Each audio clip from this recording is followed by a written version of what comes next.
कैसे हो आप सब। आई होप कि आप सभी लोग बहुत अच्छे होंगे, अपनी पढ़ाई जो है अच्छे से कर रहे होंगे। आपकी एग्जाम की डेट भी पास आ रही है तो पढ़ाई थोड़ी तेज कर लीजिए और अच्छे से कर लीजिए, ठीक है। डेटा स्ट्रक्चर यूजिंग सी के अंदर हमने लेसन नंबर 4 पढ़ चुके हैं। आज के इस क्लास में हम लोग लेसन नंबर 5 पढ़ने वाले हैं, जिसका नाम है ट्री। ट्री क्या होता है इसके बारे में हम लोग समझेंगे डीएसए के अंदर, डेटा स्ट्रक्चर यूजिंग सी के अंदर। तो पॉलिटेक्निक थर्ड सेमेस्टर के जितने भी स्टूडेंट ज्वाइन होते हैं क्लास में, सभी लोग एक बार अपने दोस्तों को इस वीडियो को शेयर कर देंगे, ठीक है। कंप्यूटर साइंस और इंफॉर्मेशन टेक्नोलॉजी दोनों ब्रांच के लिए। तो चलिए आज की क्लास के स्टार्ट करते हैं और समझते हैं कि हमारे डेटा स्ट्रक्चर यूजिंग सी के अंदर ये ट्री जो है इसका यूज क्यों करते हैं।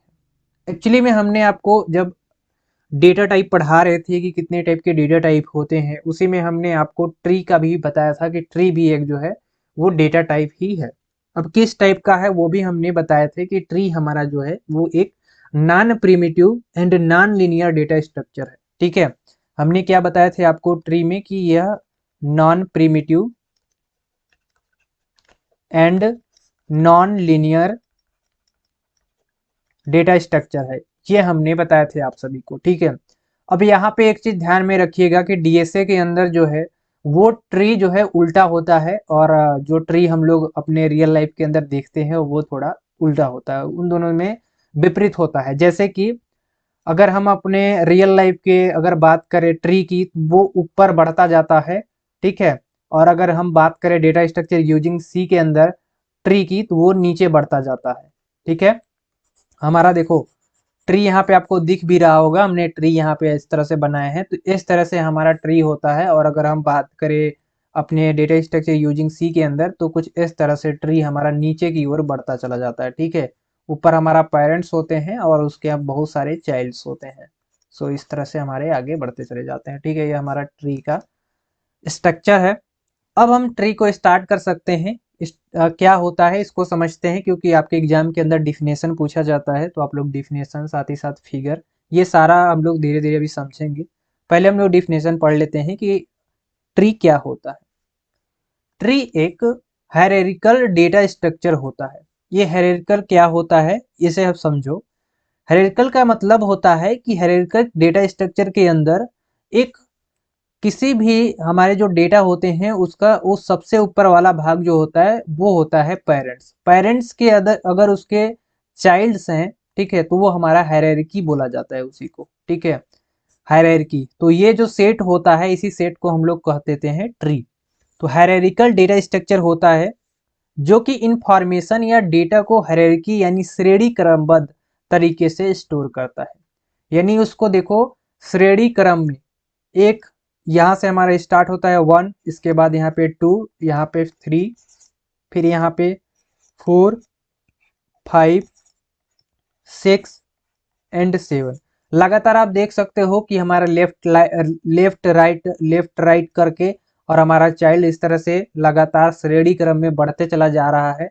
और ये हमारा इसी को बोल देते हैं कि ये हमारा एक ट्री है, ठीक है। तो हायरार्कियल मतलब होता है क्या? हायरार्की का मतलब होता है कि वह एक श्रेणी क्रम में हो, जिसका सबसे ऊपर वाला पेरेंट्स हो और बाकी बाद नीचे उसके चाइल्ड्स हो, ठीक है। ट्री नोड्स का एक समूह होता है जिसमें हम हायरार्की रिलेशनशिप्स होती है, और ट्री एक नॉन लीनियर डेटा स्ट्रक्चर होता है।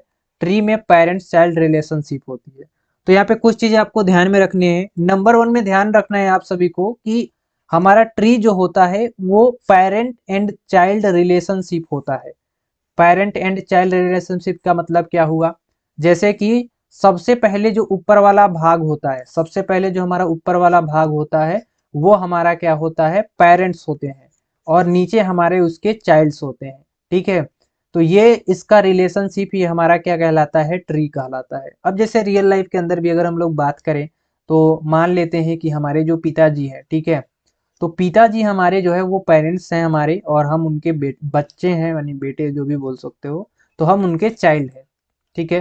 तो ये जो हमारा स्ट्रक्चर बनता है, इसी स्ट्रक्चर को हम लोग हायरार्कियल डेटा स्ट्रक्चर या तो फिर ट्री दोनों बोल सकते हैं, ठीक है।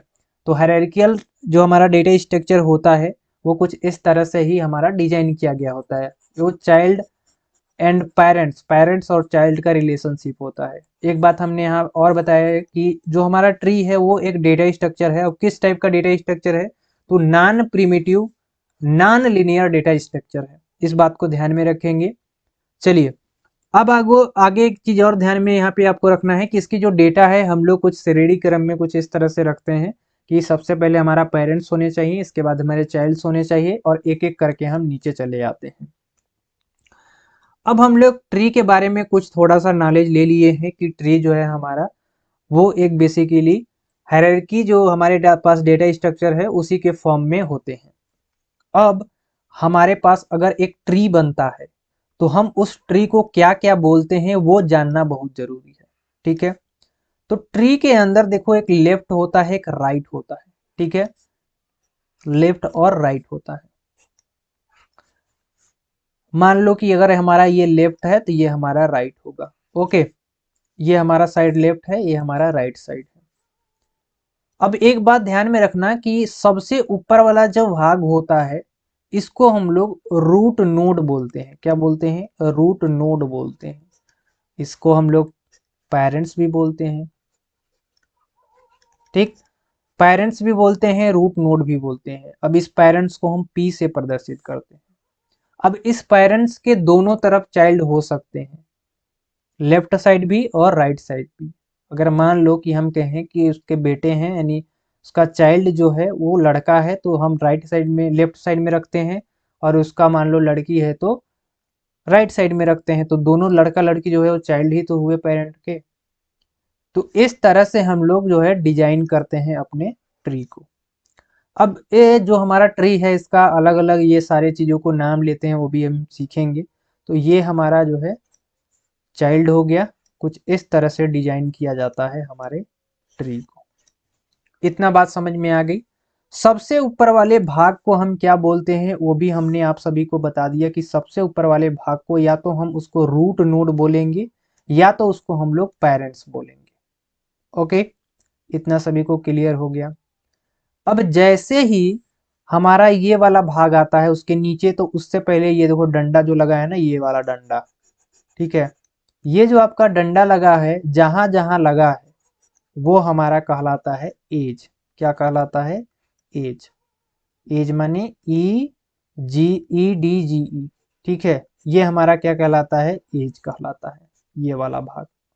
ठीक है, अब ये वाला जो भाग होता है हमारा ये, ठीक है, ये हमारा आता है चाइल्ड। तो इसको हम लोग सी फॉर चाइल्ड लिख सकते हैं यहाँ पे। ऊपर का पेरेंट्स, ये चाइल्ड, और ये जो आपका लाइन खींचा है इसको हम लोग बोलते हैं एज।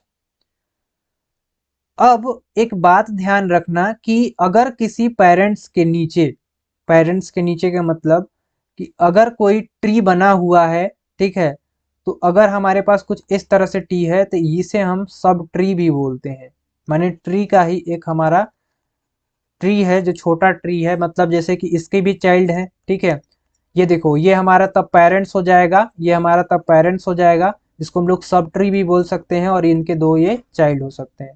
तो हमारा ये पेरेंट नोड भी कहला सकता है। ठीक है, ध्यान में रखना कि जो हमारे मान लो कि यहाँ पे देखो, इसको मैं ये फिगर में समझो, मैं दूसरे पेन ले लेता हूँ अच्छे से समझाता हूँ। देखो ये जो हमारा बी है, ए से स्टार्ट होता है, सबसे ऊपर को बताया गया है कि ये रूट नोड होता है, या फिर इसको हम लोग पेरेंट्स भी बोलते हैं।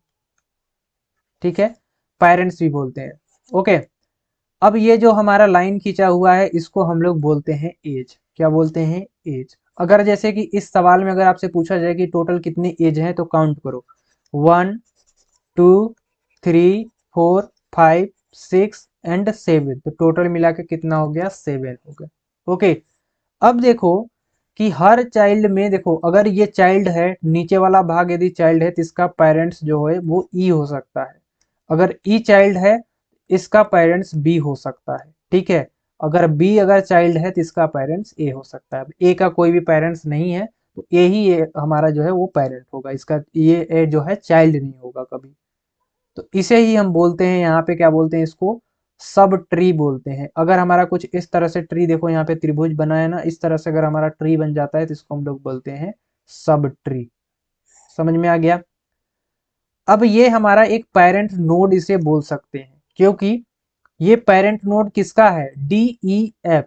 डी ई एफ का ये पेरेंट नोड बी है, और बी का पेरेंट नोड क्या है, तो ए है। इस बात को ध्यान में रखना कि बी का पेरेंट नोड जो है वो ए है, लेकिन डी ई एफ का पेरेंट नोड जो है ई है।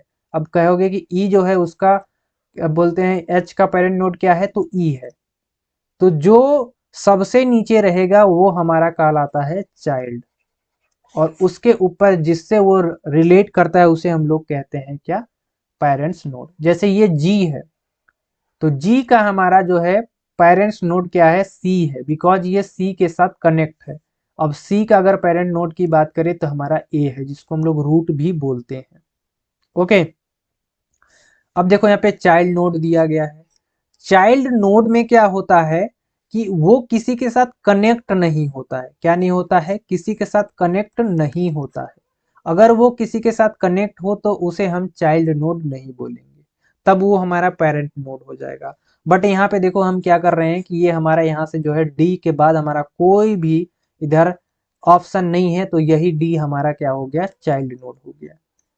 ई चाइल्ड नोड हो गया, ठीक है, एच चाइल्ड नोड हो गया, ये हमारा जी जो है वो चाइल्ड नोड हो गया। ठीक है, अब ध्यान में रखना, जैसे कि अगर हमारा ये मान लो ए है, तो ए का चाइल्ड जो है सी हो गया, सी का चाइल्ड जो है हमारा जी हो गया। इसे हम लोग लीफ नोड भी बोलते हैं। अब लीफ माने आप सभी को पता होगा कि इसको पत्ती बोलते हैं, लीफ मतलब पत्ती। पत्ती का मतलब हो गया कि जो किसी भी पौधे का पत्ती होता है उसी टाइप का। तो लीफ नोड जो हमारा होता है वो इसे ही बोलते हैं, जो लास्ट में हम लोग को मिलता है। तो जो जो लास्ट में होगा वो हमारा लीफ नोड होगा। जैसे कि ये जी है, तो जी वाला हमारा एक लीफ नोड हो गया, एफ हमारा लीफ नोड हो जाएगा, एच हमारा लीफ नोड हो जाएगा, और डी हमारा एक लीफ नोड हो जाएगा। इसी को हम लोग चाइल्ड नोड भी बोलते हैं। ठीक है, चाइल्ड नोड हमारा डी हो गया, चाइल्ड नोड हमारा एच हो गया, एफ हो गया, जी हो गया। इसी को हम लोग लीफ नोड भी बोलते हैं, क्योंकि पत्ती हमारा जो होता है वो लास्ट में होता है। ठीक है, तो किसे सब स्ट्रिंग, किसे पेरेंट नोड, किसे चाइल्ड बोलते हैं। आई होप कि आप लोग को अच्छे से समझ में आ गया होगा। मैं एक क्वेश्चन यहाँ पे बताता हूँ, जिससे कि आप लोग को सारा का सारा डाउट जो है वो आपका क्लियर हो जाए, और जिससे आप एग्जाम के अंदर लिख पाओ। ठीक है, चलो, एक हमारे पास क्वेश्चन है। वो क्वेश्चन क्या है कि हमारा कुछ ट्री जो है, मैं यहाँ पे दूसरा कलर ले ले रहा हूँ। ओके, ये हमारा एक ट्री है जिसके चाइल्ड कुछ इस तरह से हैं।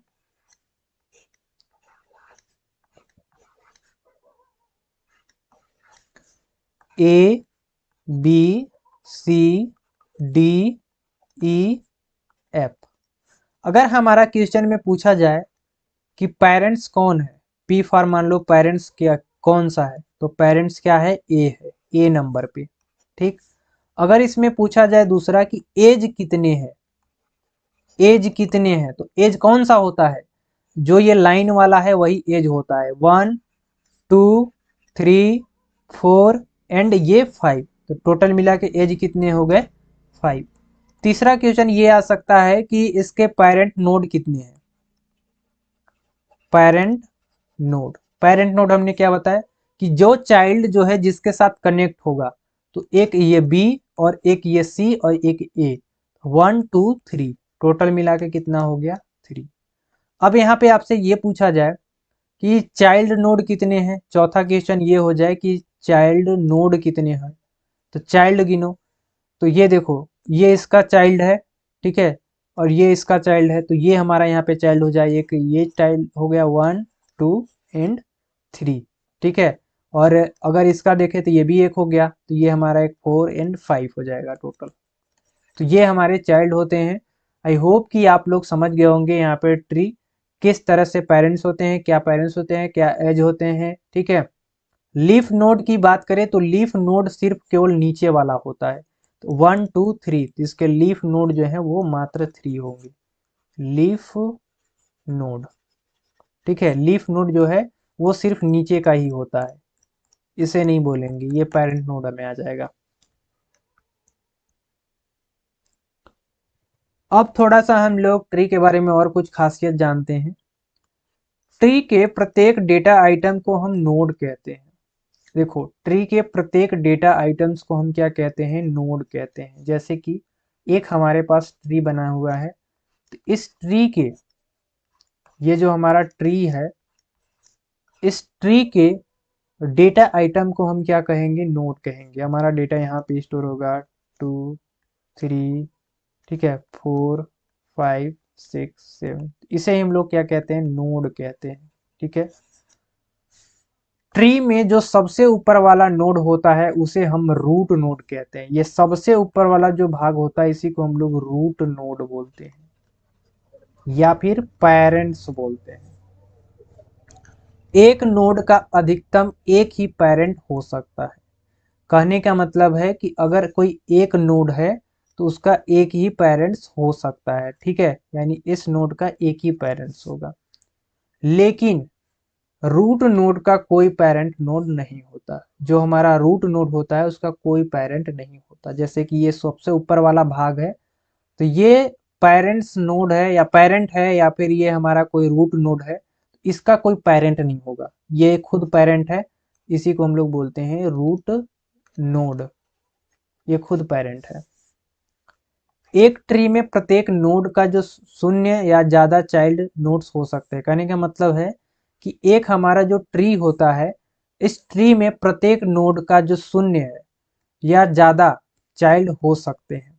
जैसे कि एक हमारे पास ट्री है, इस ट्री का जो नोड है वो शून्य भी हो सकता है और ज्यादा भी हो सकता है। ये हमारा पेरेंट्स हो गया। इसका हमारा जो है नोड अगर हम बनाएंगे तभी होगा, अगर नहीं बनाएंगे तो नहीं होगा। तो इसका अगर हम बनाना चाहे चाइल्ड नोड, तो चाइल्ड नोड देखो कितना बना सकते हैं, 0 भी हो सकता है और नहीं भी हो सकता है। ठीक है, ये जितना बढ़ाना चाहो बढ़ा सकते हो, कोई दिक्कत नहीं है। ये इस तरह से बढ़ता चला जाएगा। तो ये हमारा क्या होता है, यही हमारा होता है कि ट्री में जो है नोड शून्य भी हो सकता है और चाइल्ड नोड जितना चाहो उतना भी हो सकता है। ऐसे नोड जिनके एक भी चाइल्ड नोड नहीं होते हैं उन्हें लीफ नोड कहते हैं, या उसे हम लोग टर्मिनल नोड भी कहते हैं। मतलब कहा जा रहा है पता है क्या, एक हमारे पास जो ट्री है, ये हमारे पास जो ट्री है, ठीक है, इस ट्री के अंदर चाइल्ड नोड नहीं होते हैं, उन्हें हम लोग लीफ नोड कहते हैं। जैसे कि ये जो चाइल्ड है हमारा, इसका हम लोगों का को कह रहे हैं कि ये हमारा चाइल्ड है, इसका कोई भी नोड नहीं है, तो ही हम इसे कहेंगे, इसे ही क्या कहते हैं, इसे हम लोग कहते हैं लीफ नोड। क्या कहते हैं, लीफ नोड। तो लीफ नोड इसमें कितना है, 1, 2, 3, 4, तो यहाँ पे आंसर आ गया 4। अब देखो ये पेरेंट जो है ना, इस पेरेंट के ये चाइल्ड तो कहला सकते हैं और होते भी हैं, बट ये जो हमारा चाइल्ड है या ये जो हमारा इसका जो हमारा पेरेंट्स है, जिसको हम लोग पेरेंट्स नोड बोलते हैं, इसका इसके बाद चाइल्ड जो है, ये चाइल्ड नोड नोड जो है इसके बाद नहीं होंगे, तो ये हमारा लीफ नोड कहलाएगा। इसी को हम लोग कहते हैं लीफ नोड। ठीक है, यहाँ पे देखो लिखा भी गया है कि वैसे तो जो हमारा ट्री होता है, ट्री हमेशा ऊपर की ओर बढ़ता है रियल लाइफ के अंदर, लेकिन डेटा स्ट्रक्चर के अंदर ट्री हमेशा नीचे की ओर बढ़ता है। इस बात को ध्यान में रखेंगे। ठीक है, तो डिफिनेशन आप अच्छे से लिख सकोगे। अब हम देखेंगे कि ट्री का क्या एडवांटेज है, हम क्यों पढ़ रहे हैं ट्री को। ट्री का सबसे बड़ा एडवांटेज ये है कि इसके द्वारा हम डेटा को हायरार्की यानी श्रेणी क्रमबद्ध में या श्रेणी क्रम के जैसे या उसके तरीके से हम स्टोर कर सकते हैं अपने डेटा को। क्या होता है, तो एक हमारा यहाँ पे ट्री होगा और इसके चाइल्ड होंगे जो श्रेणी क्रम में, इस तरह से हम अपने डेटा को स्टोर कराएंगे। डेटा स्ट्रक्चर यूजिंग सी, यानी जब आप प्रोग्रामिंग सीखोगे किसी भी लैंग्वेज के अंदर तो आपको बताया जाएगा कि हम इस डेटा को क्यों इस तरह से यूज कर रहे हैं। अब जैसे कि मैप, मैप का नाम सुने होंगे, तो मैप में हमारा ये ट्री एंड ग्राफ का यूज किया जाता है। ग्राफ एक डेटा स्ट्रक्चर है और इसी तरह से ट्री भी है, तो ट्री एंड ग्राफ का हमारा मैप के अंदर यूज किया जाता है। अब कैसे समझो, हमारा मान लो कि ये हमारा दिल्ली है, ठीक है। अब दिल्ली से तुम्हें, या तो तुम्हें नोएडा जाना हो, या तो दिल्ली से तुमको गुड़गांव जाना हो, या हरियाणा जाना हो, ठीक है। तो आप अगर एक लाइन पे हो सीधे से, उस मैप के लिए हम जो है इसका यूज कर सकते हैं, उस डेटा को स्टोर करने के लिए हम ट्री का यूज कर सकते हैं। अब जैसे ट्रेन होता है ना, ट्रेन एक पटरी पे चलता है, उसी तरह से ये पटरी पे चलता है फिर बदलता है, तो उसी तरह से हम कह सकते हैं कि अगर हमें जिस तरह के डेटा स्टोर कराने हैं हम ट्री के अंदर स्टोर कराते हैं, तो इसके लिए हम ट्री का यूज करते हैं। अब इसमें देखो folder, structure, XML, HTML data, ये सारे जितने भी डेटा होते हैं, इन सारे डेटा को हम लोग स्टोर कराने के लिए ट्री का यूज करते हैं। इसके द्वारा हम आसानी से सर्चिंग और ट्रेवलिंग दोनों कर सकते हैं। मतलब हम अपने डेटा को आराम से सर्च कर सकते हैं और ट्रेवल कर सकते हैं। ये आगे हम सिखाएंगे आपको, थ्योरी जब ये कंप्लीट हो जाएगा तो प्रैक्टिकल करके दिखाएंगे कि किस तरह से हम सर्चिंग एंड ट्रायलिंग दोनों कैसे करते हैं ट्री के अंदर। ट्री बहुत ही हमारा फ्लेक्सिबल होता है, अर्थात हमें इसमें किसी भी सब ट्री को आसानी से मूव कर सकते हैं। इसके द्वारा हम डेटा को तेजी से सर्च, इंसर्ट और डिलीट कर सकते हैं। इसके अंदर अगर हमें किसी भी डेटा को डिलीट करना है, सर्च करना है, इंसर्ट करना है, तो हम आसानी से कर सकते हैं, जो कि आगे हम लोग जानेंगे कैसे। अभी हम लोग बस डिफिनेशन पढ़ रहे हैं जो हमारे एग्जाम के अंदर पूछे जाएंगे। आगे देखो क्या है, टाइप ऑफ ट्री है। ट्री कितने टाइप से होते हैं, ठीक है, काफी इंपॉर्टेंट है। ओके, अब जो हमारा ट्री होता है, ट्री के अंदर देखो क्या क्या चीजें अधिकतर पूछी जाती है। मैं उसको एक बार फिर से मैं यहाँ पे ट्री बना देता हूँ और मैं बता देता हूँ कि क्या क्या पूछी जाती है, ठीक है। पूछने के लिए काफी सारी चीजें नहीं पूछी जाएंगी, बट कुछ चीजें होती हैं जो पूछी जाती हैं। पहला क्वेश्चन में आपसे हो सकता है पूछा जाए कि नोड क्या होता है, नोड किसे बोलते हैं। तो ये सारा का सारा नोड है, लेकिन सबका मतलब अलग है। देखो, ये हमारा पेरेंट नोड होता है और ये हमारा चाइल्ड नोड होता है। तो नोड तो सारे के सारे नोड हैं, लेकिन काम कब क्या कर रहा है वो जरूरी होता है। तो नोड में क्या पूछा है वो डिपेंड करता है क्वेश्चन के ऊपर। एजेज के बारे में बता दिया कि हमारा ये जो लाइन वाला होता है उसी को बोलते हैं, ठीक है। डिग्री भी पूछता है, डिग्री क्या होता है, जिसको लेबल बोलते हैं। देखो यहाँ पे लेबल, ये लेबल 1 है, ये यहाँ पे देखो लेबल 2 है, ये देखो लेबल कितना है 3 है। तो लेबल भी पूछ सकता है, ठीक है, जो पूछा जाए। यहाँ पे चौथा हो गया। पांचवा देखो, पांचवा में क्या है, पांचवा में देखो इंटरनल या एक्सटर्नल या लीफ पूछ सकता है। तो लीफ हमने बताया है, ये लास्ट वाला ही लीफ होता है, ठीक है। तो कुछ इस तरह से ट्री होते हैं, वर्टेक्स हो गए, एज हो गए, ठीक है, डिग्री हो गई, डेप्थ हो गई, ये सारी चीजें पूछी जाती है। अब देखो, तुम्हारा जो सिलेबस के अंदर अगर हम बात करें टाइप ऑफ ट्री की, ठीक है, तो नोट कर सकते हो। वैसे ये जो ट्री है और वो जो ट्री जो हम बताने वाले हैं आपके सब्जेक्ट के अंदर, वो सब सेम ही है, ठीक है, टेंशन लेने की जरूरत नहीं है। सबसे पहला जो आपका ट्री है जो आपके पढ़ने हैं सिलेबस के अंदर, उसे हम लोग बोलते हैं बाइनरी ट्री, ठीक है, ये मैच कर रहा है बाइनरी ट्री। दूसरा जो हमारा है स्ट्रिक्ट ट्री, क्या बोलते हैं उसको, स्ट्रिक्ट ट्री। तीसरा जो हमारा ट्री होता है उसको बोलते हैं complete binary tree, complete binary tree. चौथा जो होता है उसको हम लोग बोलते हैं extended binary tree, extended binary tree, ठीक है। तो ये 4 टाइप के आपके सब्जेक्ट के अंदर ट्री पढ़ने हैं। काफी सारे ट्री होते हैं, यहाँ पे देखो जनरल ट्री हो गया, बाइनरी ट्री हो गया, binary search tree, ABL tree और बी ट्री। तो हम इसको थोड़ा सा पहले समझेंगे कि ये हमारे जो ट्री दिए गए हैं वो क्या होते हैं, हमारे ट्री के अंदर किस तरह से यूज होते हैं, ठीक है। चलो, सबसे पहले हम लोग समझते हैं जनरल ट्री में क्या होता है। देखो, जनरल ट्री में क्या दिया गया है कि वह ट्री होता है जिसमें एक नोड के पास या तो जीरो यानी शून्य चाइल्ड हो सकते हैं, या फिर बहुत सारे चाइल्ड नोड हो सकते हैं। इस प्रकार के ट्री को हम लोग जनरल ट्री कहते हैं। अब देखो इसमें दो टाइप से बन सकते हैं। पहला मैं बना दूं, देखो यहाँ पे ध्यान से नीचे देखना, यहाँ पे पहला कंडीशन ये है कि या तो वो जीरो यानी शून्य नोड चाइल्ड नोड हो सकते हैं। तो देखो ये हमारा जो है पेरेंट्स हो गया, ये हमारा क्या कहलाएगा, जनरल ट्री कहलाएगा। या तो फिर हमारा कुछ इस तरह से ट्री बनेगा जिसके काफी सारे चाइल्ड होंगे। ठीक, ये चाइल्ड हो जाएंगे, ये पेरेंट्स हो गया। तो इसी को हम लोग बोलेंगे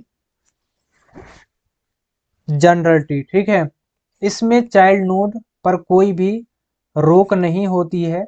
इस ट्री के सबसे ऊपर वाले नोड को रूट नोड कहा जाता है और इसके बहुत सारे सब ट्री हो सकते हैं। अब देखो इसमें बताया गया है कि जो सबसे ऊपर है उसको तो हम लोग रूट नोड बोलते ही हैं, और इसमें कोई रोक नहीं होता है। हम इसको जिस तरह बनाना चाहें बना सकते हैं, ये हमारे ऊपर है। इसको बना सकते हैं, इधर भी बना सकते हैं। ठीक है, तो जनरल ट्री का मतलब, जनरल का मतलब क्या होता है, सामान्य। तो सामान्य सब में आते हैं, तो सब टाइप का जो हमारा ट्री होता है उसी को बोलते हैं सामान्य ट्री। अब मेन जो है वो है बाइनरी ट्री।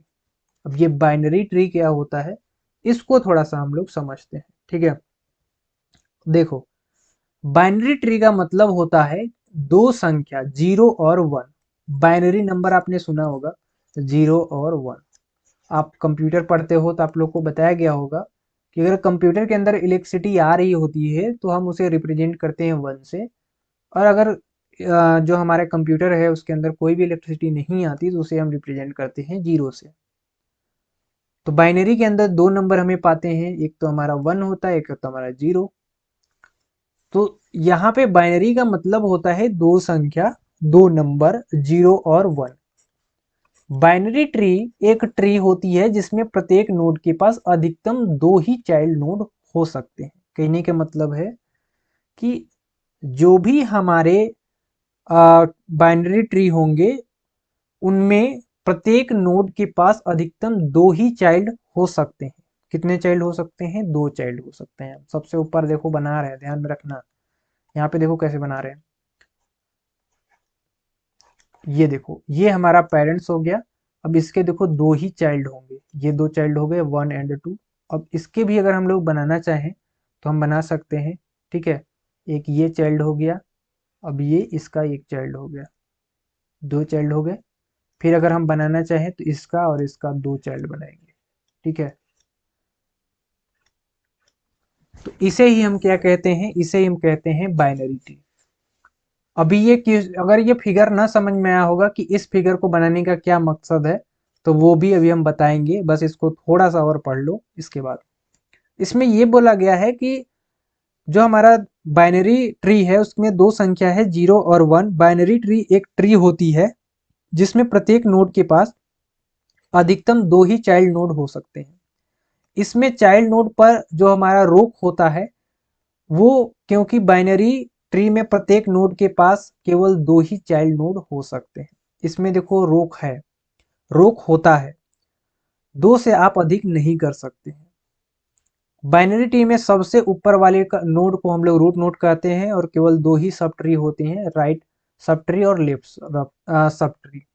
अब देखो समझो, ध्यान से समझो इस फिगर को जो हमने बनाए हैं, और अभी फिर से मैं इसको डिलीट करके और फिर से बनाता हूँ। इसमें क्या कंडीशन क्या है कि बाइनरी ट्री के अंदर दो ही नोड हो सकते हैं चाइल्ड के, चाइल्ड नोड्स जो होते हैं अधिकतम दो ही होते हैं। एक हमने जो पेरेंट्स बनाया, सबसे ऊपर जो हम पेरेंट बना रहे हैं, इसके देखो दो हमारे पास चाइल्ड होंगे। ये देखो ए हो गया और ये हमारा हो जाएगा बी एंड सी। ठीक है, अब बी एंड सी जो है वो ए के दो चाइल्ड हो गए। अब इससे अधिक हम इसमें नहीं बना सकते। सोचोगे कि अब एक यहाँ बना दें, तो ये नहीं, ये गलत है।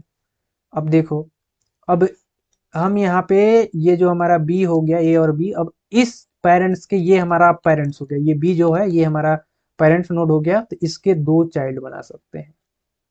कौन कौन सा, तो ये हम बना सकते हैं डी और ई। ठीक है, अब अगर हमें जैसे कि अब यहाँ पे ये आप लोग को समझ में आ रहा होगा कि सर इसको नहीं बनाते हैं।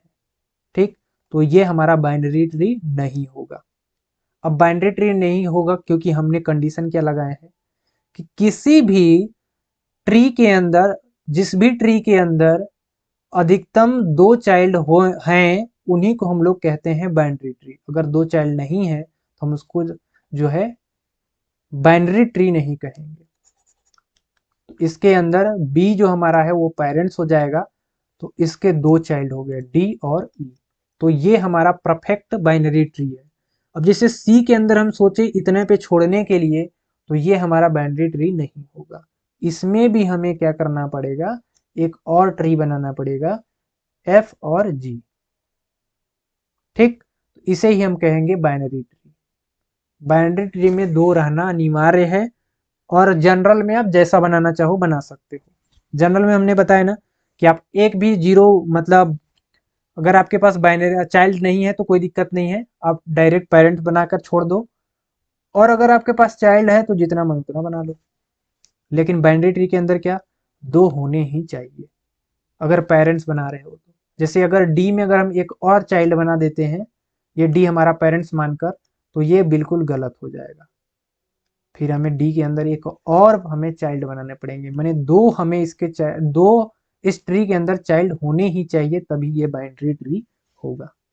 अब एक बात और, राइट सब ट्री और लेफ्ट सब ट्री, ये 2 सब ट्री मतलब होते हैं, तो ये हमारा लेफ्ट राइट होते हैं। ठीक है, ये हमारे लेफ्ट राइट होते हैं, जिनके अंदर 2-2 हमारे चाइल्ड नोड्स भी लगे होते हैं, या तो वो राइट साइड में है वो या तो लेफ्ट साइड में हो, ये उसके ऊपर है। तीसरा हमारा जो बाइनरी सर्च ट्री है, इसके बारे में हम लोग समझते हैं बाइनरी सर्च ट्री क्या होता है। बाइनरी सर्च ट्री एक नॉन लीनियर डेटा स्ट्रक्चर होता है जिसमें एक नोड बहुत सारे नोड्स के साथ जुड़ा रहता है, और एक एक नोड पर आधारित बाइनरी ट्री होते हैं। ठीक है, तो बाइनरी सर्च ट्री के अंदर हम क्या करते हैं, जो ट्री होते हैं उनको सर्च करते हैं। एबीएल ट्री, यह एक प्रकार की बाइनरी ट्री है, इसमें हम self valency binary search tree भी कह सकते हैं। इसके पास एक एक्स्ट्रा जानकारी होती है जिसे बैलेंस फैक्टर भी कहते हैं। तो ये हमारा जो एबीएल ट्री होता है, एक्चुअली में ये बैलेंस करके रखता है ट्री को, तो ये आपके एग्जाम के अंदर नहीं पूछेंगे, इसको उतना समझने की जरूरत नहीं है।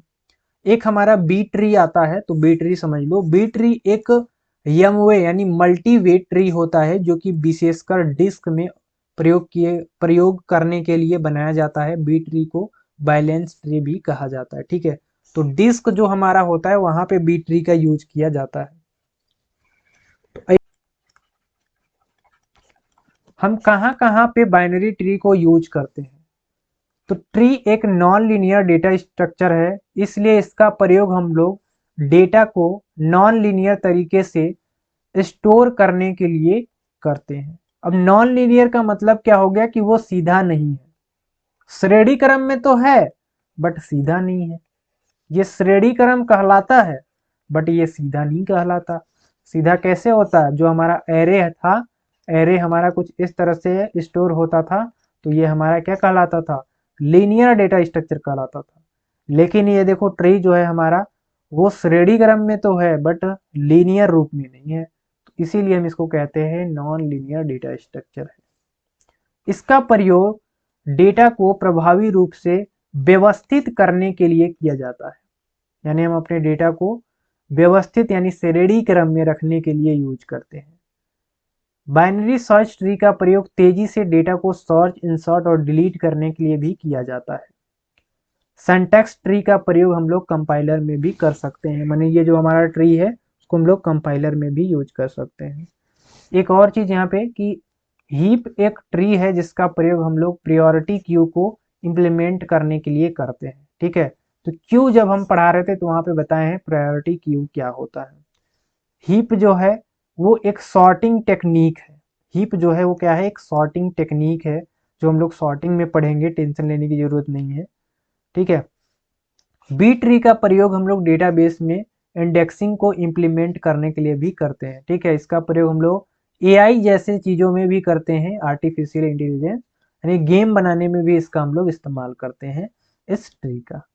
तो काफ़ी जहाँ सारे जहाँ यूज होता है ये ट्री, आई होप कि आप लोग को आज की इस वीडियो में डिफिनेशन जो है अच्छे से समझ में आ गई होगी। किस तरह से हम लोग को ट्री बनाने हैं वो भी आप लोग को समझ में आ गया होगा। ठीक है, सबसे पहले ऊपर पेरेंट्स बनाने हैं, फिर नीचे चाइल्ड बनाने हैं। ठीक है, ये पेरेंट्स हो गए। बाइनरी ट्री ज़्यादा याद रख लेना, क्योंकि बाइनरी ट्री के अधिकतम 2 चाइल्ड हो सकते हैं, उससे ज़्यादा नहीं होंगे, और नहीं हो गए तो वो बाइनरी ट्री नहीं होगा, तब वो दूसरा ट्री हो जाएगा, जनरल में आ जाएगा। ठीक है, आज की इस क्लास में बस इतना ही था। आई होप कि आप सभी लोग को वीडियो पसंद आई होगी। पसंद है लाइक कर देना, चैनल पे नहीं हो तो सब्सक्राइब कर लेना। मिलेंगे नेक्स्ट वीडियो में, तब तक के लिए जय हिंद।